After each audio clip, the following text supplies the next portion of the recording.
Restez informés chaque jour avec Scoop FM. Désormais, suivez nos journaux sur nos chaînes partenaires à Lubumbashi sur Sky Radio, la 97.7 MHz, à 6h, 9h, 12h, 15h, 19h et 21h. Suivez-nous également sur la radio communautaire Moïseni chaque jour à 9h05, 10h03 et 21h juste. Le journal du Scoop FM passe aussi sur Kipushi 24 Radio à 8h30, 12h30, 16h juste, 18h30 et 21h30. Retrouvez-nous également sur Vox Congo. Téléchargez dès maintenant l'application Vox Congo pour rester informé en temps réel.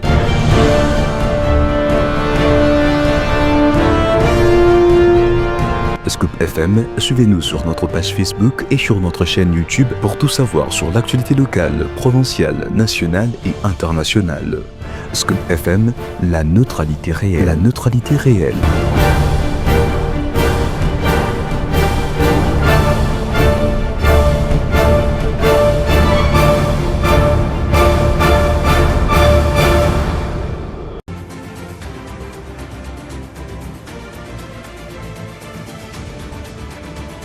Très ravi de vous savoir nombreux, mesdames et messieurs, en train de nous suivre en CNET. Moment, bonjour et bienvenue une fois de plus dans cette édition de journal. Landry Bimaï à la présentation, c'est sous la coordination ainsi que la supervision de Christian Mouchampa Ampandé.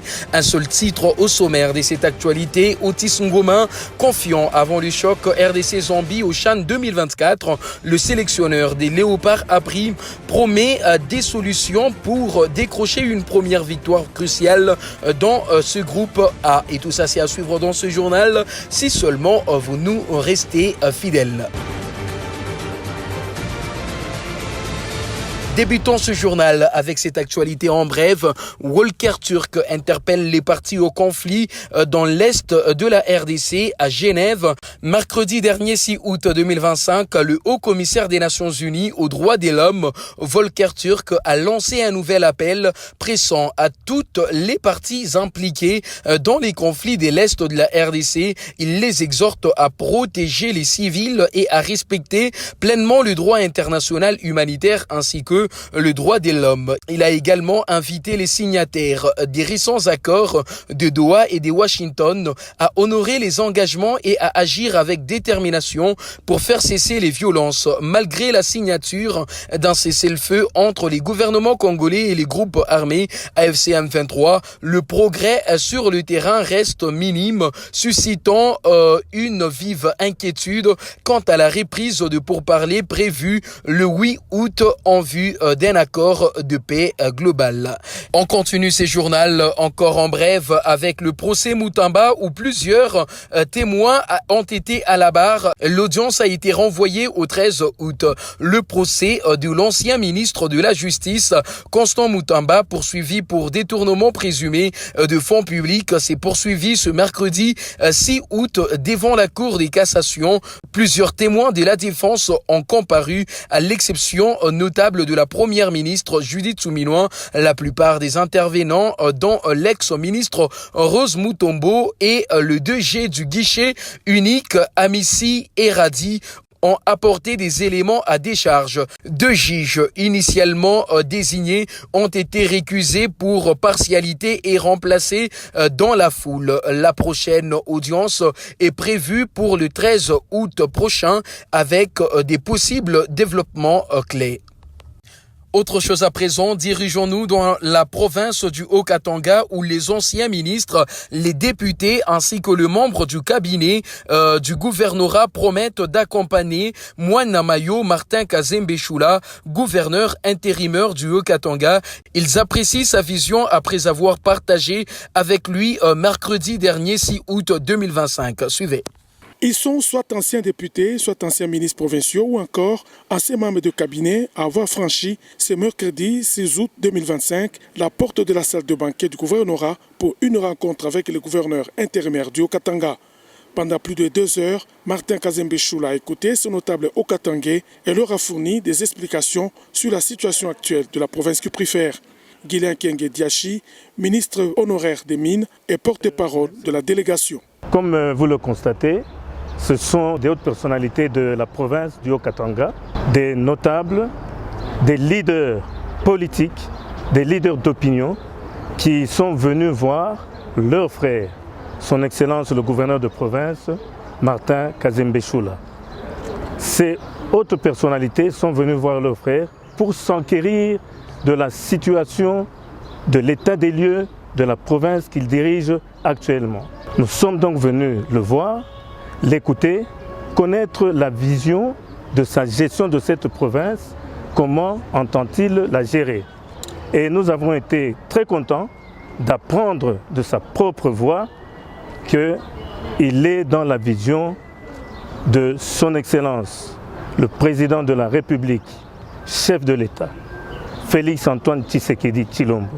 Et qu'à ce titre, naturellement, toutes les personnalités ici présentes ne peuvent que lui accorder son accompagnement.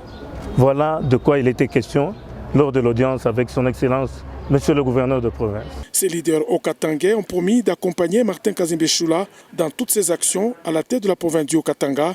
Cette rencontre souligne l'importance du dialogue entre les générations des responsables politiques et la volonté du gouverneur Martin Kazembe Choula de s'entourer des diverses perspectives pour prendre des décisions éclairées selon la vision du chef de l'État, Félix Antoine Tshisekedi Tshilombo, qui place l'homme au centre de toute action. Après que la situation politique reste tendue dans le Haut-Katanga, les députés provinciaux ont assuré les secrétaires permanents de l'Union sacrée, le professeur André Mbata, que la situation est calme actuellement dans la province face à la presse à Kinshasa.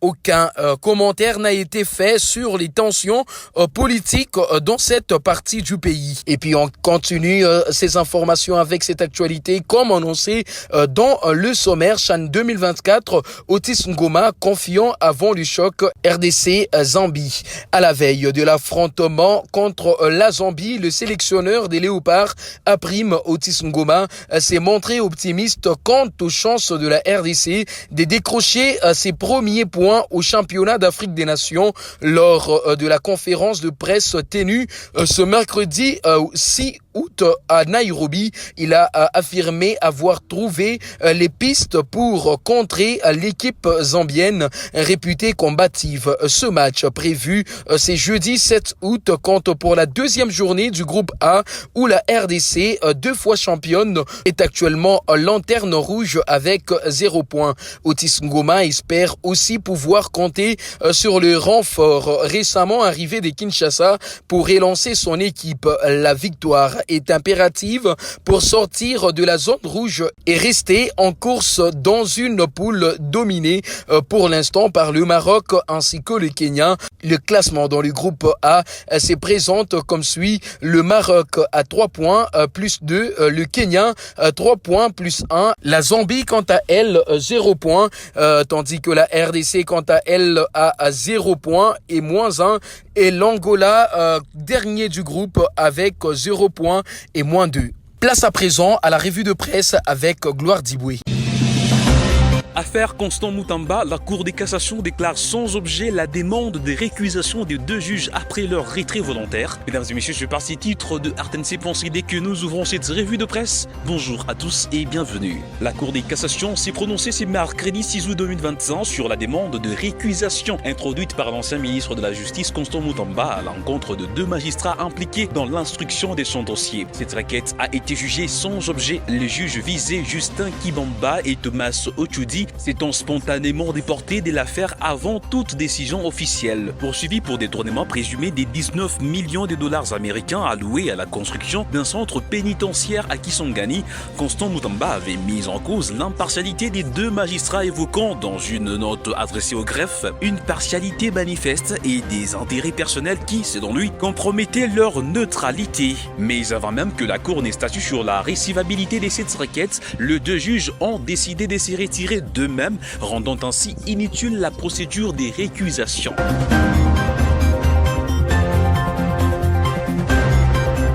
De sa part, Actualité Pensée des titres, Quilou, Une partie du marché des Bandundu incendié, des dégâts matériels importants enregistrés. Une partie du marché central de Bandundu est partie en fumée lors de l'incendie déclaré la nuit des mardi à mercredi. Des entrepôts des marchandises diverses, des chambres froides, des étalages et des échoppes ont été réduits en cendres suite à un court-circuit selon les témoins. Mercredi, des débris, des vivres, des habits et d'autres produits ont été bien visibles alors que les sinistrés sont inconsolables. D'après des témoignages recueillis, le court-circuit s'est produit près d'une échoppe première à prendre feu avant d'embraser plusieurs autres maisons. L'autorité provinciale était sur le terrain ce mercredi. Le vice-gouverneur Espoir Massamanki s'est rendu compte de l'ampleur des dégâts. Il a été décidé de mettre en place une commission d'enquête pour élucider les circonstances de l'incendie, établir les responsabilités, identifier les sinistrés afin de recevoir une assistance du gouvernement provincial attendue sur ces médias en ligne.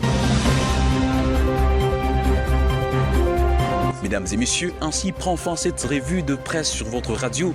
Merci à tous de nous avoir suivis. Prochain rendez-vous demain. Au revoir.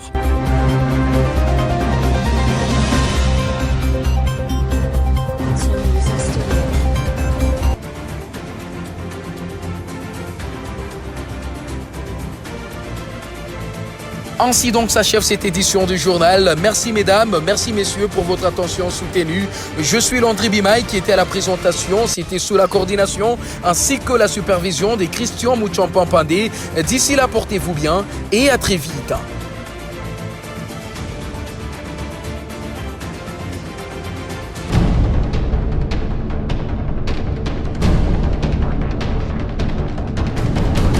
Restez informés chaque jour avec Scoop FM. Désormais, suivez nos journaux sur nos chaînes partenaires à Lubumbashi sur Sky Radio, la 97.7 MHz, à 6h, 9h, 12h, 15h, 19h et 21h.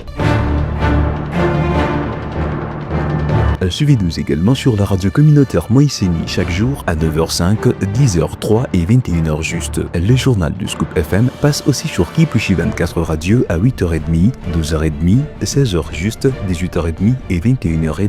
Retrouvez-nous également sur Vox Congo. Téléchargez dès maintenant l'application Vox Congo pour rester informé en temps réel.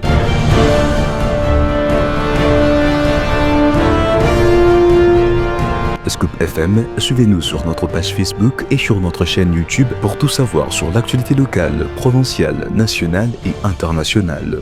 Scoop FM, la neutralité réelle.